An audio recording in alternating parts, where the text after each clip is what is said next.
Ma'asyiral muslimin rahimakumullah, yang namanya mahabbah itu adalah sesuatu yang mahal.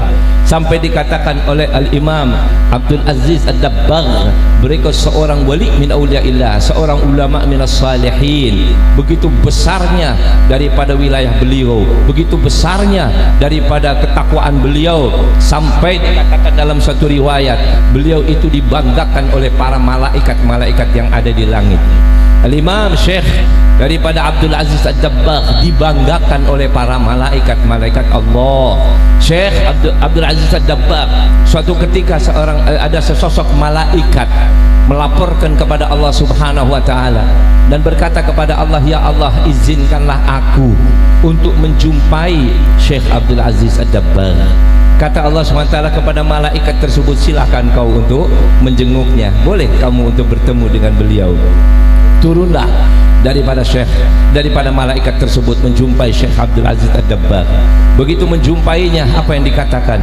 Apa yang dikatakan oleh malaikat? Ya Syekh Abdul Aziz Ad-Dabbagh, ketahuilah sesungguhnya para malaikat di langit mengagumi daripada amal ibadah kau. Luar biasa amal ibadah kamu, luar biasa ketakwaan kamu, tapi sayang, seribu sayang. Malaikat itu mengatakan, tapi sayang, seribu sayang, di mana aku melihat dengan mata kepalaku di Lauhil Mahfuz, kata si malaikat, namamu tercantum min ahlin nar, tercantum daripada penghuni api neraka. Maka aku sampaikan kepada engkau, hai Syekh Abdul Aziz, buat apa capek-capek kau beribadah? Buat apa kau capek-capek sedemikian rupa sampai malaikat mengaguminya, tapi namamu tetap tercantum fi Lauhil Mahfuz annaka min ahlin nar, kau tetap dalam penghuni api neraka. Apa yang dikatakan oleh Syekh Abdul Aziz Dabbagh? Beliau mengatakan apa? Ya malaikat, urusan neraka, urusan surga bukan urusan saya. Saya masuk neraka ahlan wa sahlan, masuk surga ahlan wa sahlan. Buat saya nggak ada bedanya surga dan neraka.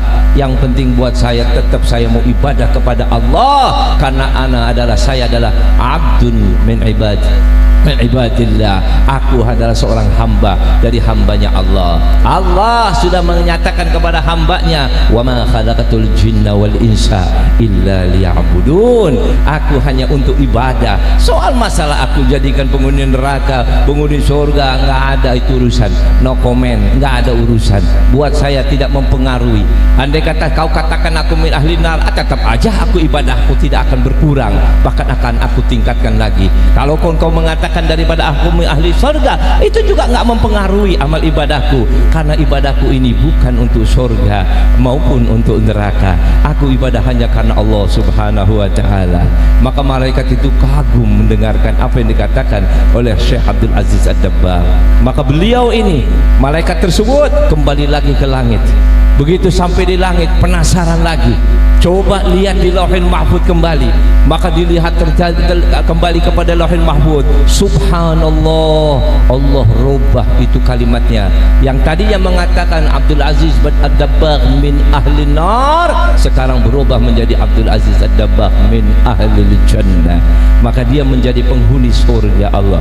Turun kembali itu malaikat, turun kembali memberitahukan kepada Syekh Abdul Aziz Ad-Dabbagh, ya Syekh, al-bishara, kabar gembira, kabar gembira.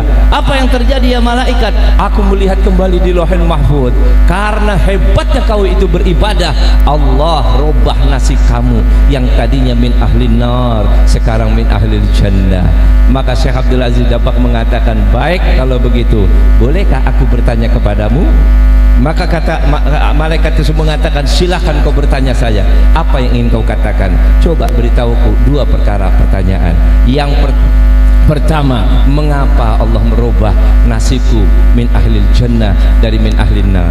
Maka malaikat mengatakan, karena keikhlasan kamu, karena kau sungguh-sungguh ikhlas dalam ibadah, bukan karena surga, bukan karena neraka, tapi semata-mata karena Allah. Maka Allah pun menghapus itu catatan kau menjadi min ahlil jannah, daripada penghuni surga Allah. Baik kalau begitu. Yang kedua, aku ingin bertanya, ini buat kita semuanya, hati-hati. Apa kata beliau? Aku ingin bertanya, mengapa Allah catat aku menjadi penghuni api neraka? sedangkan kau tahu apa yang aku lakukan dalam amal ibadah. Mengapa Allah catat aku sampai aku dikatakan min ahli nar?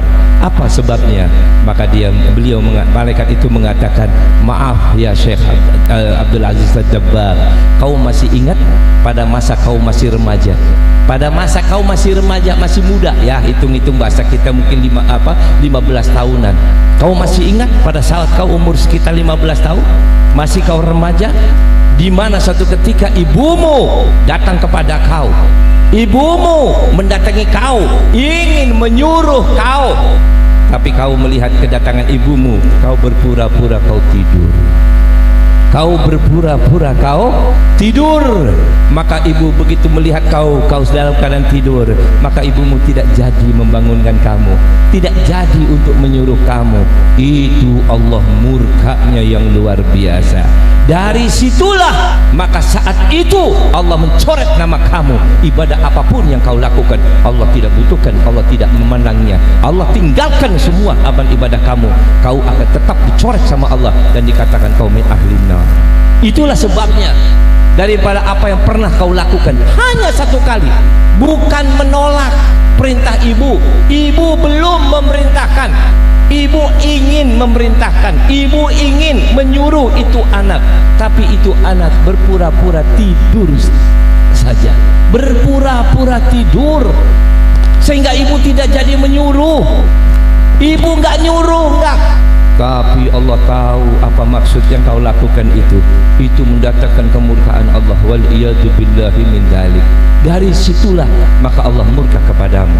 Tapi dengan sekarang ini keikhlasanmu ibadah, Allah angkat derajat kamu, Allah pindahkan engkau menjadi ahli surga.